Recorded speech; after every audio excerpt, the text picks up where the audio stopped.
I've been let loose behind the scenes in one of the UK's biggest and best bullion dealers, Chards, and they've got some interesting things on shelves everywhere. It's quite exciting, but apparently a room that time forgot. I can even hear some jingling going on behind the door, so let's find out what's in here. Oh my God. Okay. They weren't lying when they said this is the room that time forgot. Hello. Hello, Christian. Hello there. How are we doing? I'm very well. You've been lost in here as well, have you? I've not been out for days, actually. No.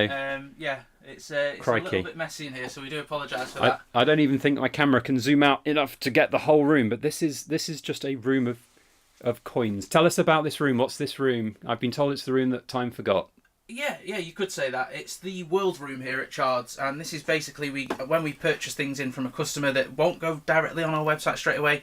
Maybe it's 925 sterling, maybe it's base metal, world currency, that sort of stuff. Anything numismatic. We don't have anything sort of giant paintings of kangaroos. Yeah, so these used to be in our showroom actually. Okay. The last office. So it's also kind of a storage room as well. Yes. Just for frames and some of Lawrence's art and things like that. And if I'm honest with you, it is sort of the room that time has forgot. We have got certain items of stock in here that we do sell and we do know what they are. Yes. But there is other things look, that... we've even got things like what they call bin numbers, stock numbers. Yeah, just stock numbers in here. Maybe someone will know. That when someone orders, some of this stuff will be on the website. The majority of the stuff is base metal. Oh, crikey, it keeps on going around this corner. So, yeah, this is Lawrence's dirty secret room, isn't it, really? This is just him being in business for 60 plus years, collecting and accumulating. And I guess it's like the stacker's problem, isn't it? That's exactly what it is, yeah. So obviously everything has got a value that we've got in here. But the business at the moment, and has been for the last sort of 7 or 8 years, it is predominantly bullion. So silver Britannias, gold Britannias, like, sovereigns and your other world coins. And the other stuff that kind of does get forgotten about gets popped in here until one day maybe we'll have the time to go through it all. Yeah, so I was here about 3 years ago and Lawrence very briefly showed me this room. He literally opened the door and said, "Don't look in here." And I poked my head in and I went, "Crikey, Lawrence." And then since then I've reminded him a few times about this room and said, "You should get someone in here because God knows how much money's in here, Christian. Like, yeah. Could you give it a guess? Do you even know?" I wouldn't like to say. No, I wouldn't like to say either. I mean, individual items, they're not too expensive. They don't hold that much of a value. But when you accumulate it, like you say, over 60 years, boxes and bags and old proof sets and coin sets and things. So that there will be value in here. And just loose coins on the shelf and everything. Honestly. It's organised chaos. I think that there's people in the building that will know where everything is, and Lawrence is probably one of those people that knows. You could ask him a certain coin from 1934 and you know exactly where it is. I bet he remembers buying half of, if not more than half of this stuff, and will be able to tell you the story of who sold it, when they sold it. Exactly, yeah. I think the like next that. thing is we just need to maybe add another floor to it. And, you are running out of room, so it's sort of it's like in the Harry Potter universe, you need a room of requirement that keeps getting bigger. It is really interesting. So the question that I've got then is, as a business, you're a business. You obviously buy in. There's a lot of stock in here that's sort of left unsold. How does a business is able to do that? I mean, obviously, it appreciates over time, but it's, as we said, just been forgotten about in many ways. Is that? Yeah, I think it's just down to the fact that business is purely bullion. Yeah. Really, we do sell the new proof stuff and your new sets, your commemorative sets, but a lot of the stuff that you'll see in here is historic numismatic things that don't have a high value and probably have a certain individual that will want that one coin. Yeah. But it's sort of staff time as well. It's weighing the staff time with the value that we're actually going to receive from selling the items. Yeah, so for sure. To employ someone full time to just go through this, we need to ask the question: is that going to be viable for the business to make a profit on? Yeah, for sure. I'm sorry, I'm on the other side here. We are talking, but there's just so much stuff that I can explore and see. And when I say there are literally boxes and boxes of old coins, like we've got here. Sweden, 1942 to 1968, 1 krona. I mean, this is just a treasure trove. It's like, it's amazing. Here of 1999, Spain 5 cents. Amazing. I mean, so there's a lot of non-precious stuff in here as well, but they all have value. And gosh, we've even got some old silver here. Flip the lid off, I didn't even look what these are. So these are 1989 Alderney £2 Royal Visit coins. It's just stuff in here, I guess, that, like you say, is just not popular right now. Yeah, and I think the high value the world of bullion. The high value sort of precious metals, silver, platinum, palladium, and gold. That stuff is in our vault. So I'll come down here. See you again. So you can see me. No, it's good. That stuff is in our main storage facility, which is obviously. It's really... just everywhere. Sorry. Yes, no, don't worry. It's exciting actually in here because you do find a lot of history and there's a lot of stories behind the stuff that's in here. Yeah. But the high value stuff is kept in lock and key, whereas this stuff is, like I say, it's more numismatic, more historic. Yeah.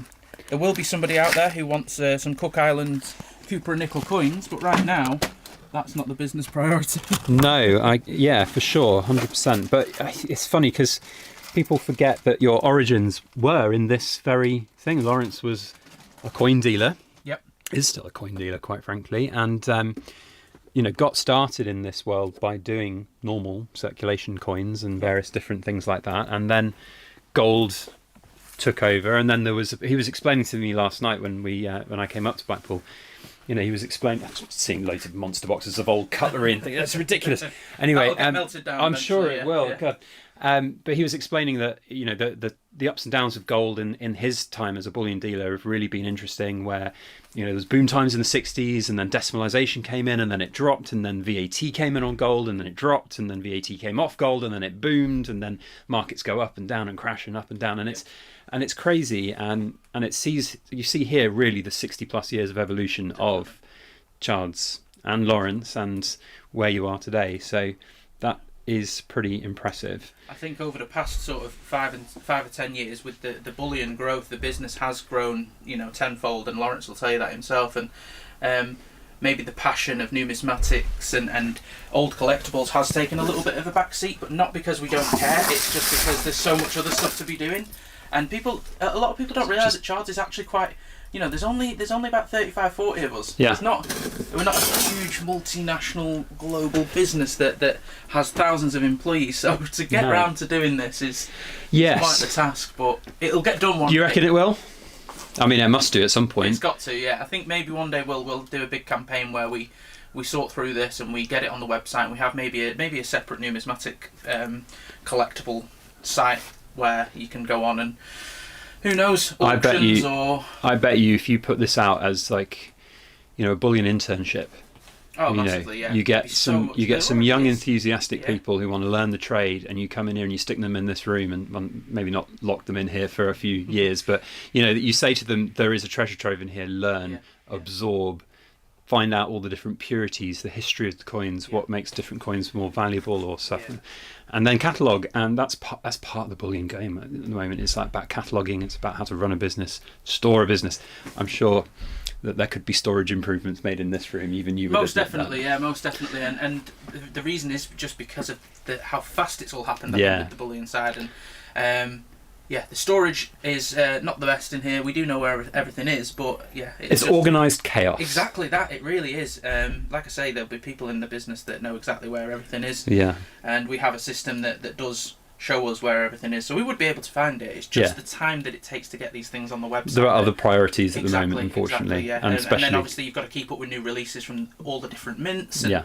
And, we've got an e-commerce team downstairs who work on putting the products live on the website. Yeah. I organise the photography for the pages, and then to get all of this photographed and online, it's going to cost a lot of money. You could also integrate the bullion internship or bullion apprenticeship into a photography internship as well, because you learn so many skills. It's definitely worth you asking Lawrence about this room and seeing what his future. I will. This is the first video we're filming of the day, and I'm going to have a sit down with Lawrence later, and I will present the evidence of his dirty secret here in this room. But it's been a privilege to see behind in here and have a look through. Absolutely mad. Anything else you want to admit and say sorry about to all those people in the camera who are cringing at all of the value that's left here? I mean, it's not my fault, that's all I'm saying. No, we'll get round to it, and if you have seen anything on our website on a stock list or that does interest you, that maybe doesn't have a photo or anything like that, or you do have a collectible coin that you've been after for a while and you can't find it anywhere, the chances are we've probably got it in here. I'll leave you with a parting story, which is one of my first interactions with Chards back in 2000, and gosh, it must have been 16 or 17. I was collecting collecting the 1/20th ounce Perth Mint Lunar Gold coins, and I could not find for love nor money the Ox anywhere. And I emailed you guys, and it was really good. I got a call back like the next day. They were asking me, you know, what my expectations were on the coin, where and how fast I would like to get it and everything. And about a month later, got another call out the blue, and they'd found it and sourced it. Whether it came from this room, I don't know. But at the same time, like that, like the fact that someone cared enough to remember and then go, that person wanted that specific coin. So, like you said, if there's something in your collection here in the camera, maybe it's here in this room, maybe it's hidden away somewhere. Yes, yeah, so just find it. I mean, if you are interested, drop a comment down below, and then obviously if you want to use the contact form on our website, you can always do that, and we'll always add a note to your account saying that you're looking for this coin. And we have stock list updates as well, so if it is on our website and it's out of stock, you can click the stock list and get an email when it's back in stock. Fantastic. But definitely worth asking. Amazing. Yeah. Christian, thank you so much for the behind the scenes tour in here. It's been amazing. Thank you. And to all of you amazing people in the camera, as Christian said, put your comments down in the comment section. I mean, God, there's anything and everything in here. It would be incredible for you to see it, but this is as much as we can show. So, on to the next video now. We're going to probably go and have a sit down with Lawrence. I don't know when all these will go out live and what order they'll be in, but definitely worth subscribing if you want to see more content behind the scenes here at Chards. Thanks so much, Christian, again. No problem at all. We'll see you on the next video. Make sure you like, share, comment, and subscribe for more.